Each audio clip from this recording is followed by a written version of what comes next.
The U.S. Supreme Court recently wrapped up its latest session, issuing a series of rulings that will impact everyday life for millions of Americans.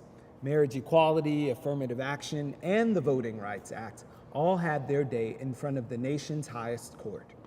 But it's that last issue that we're going to look at now through a uniquely Brooklyn lens. You may not have realized that up until last week, just like Alabama and Mississippi, Brooklyn was a voting rights district that needed to get pre-clearance from the Justice Department for changes to the voting law.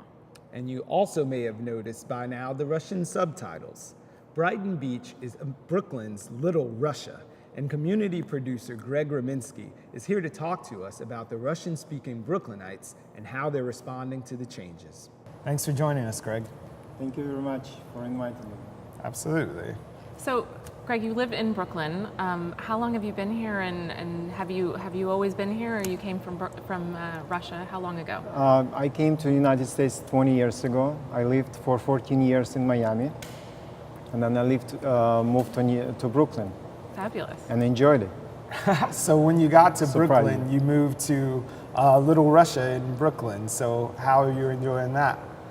Yes, it's actually a beautiful place. A lot of good places, restaurants, and a lot of scenes.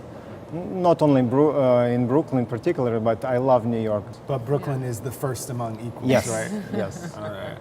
So you produced a great piece for us that you're going to talk about a little bit. What was your experience like producing this package?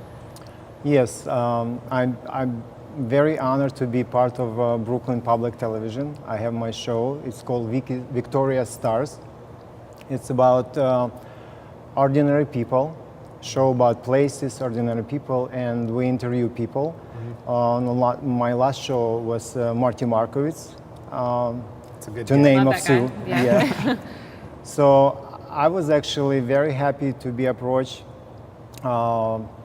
Brick Media that I need to do some interviews with on Supreme Court issues.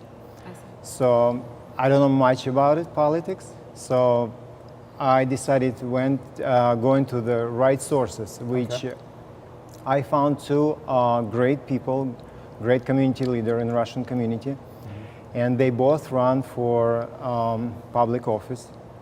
They try to be city councilors. Right.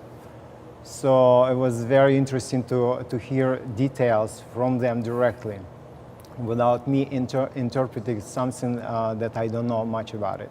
All right, so let's not leave any more room for interpretation and get right into that package. Great. Yes, and you're gonna hear from John Lisansky and Igor Oberman, who I think are very, very, very sounded voice in Russian community, because we were shooting on weekends. It actually was Sunday. It was very hot, and that shows how dedicated they are. They took their time off from family, and they came, and I think we've done great interview with them. Great. Let's check it out. Yeah.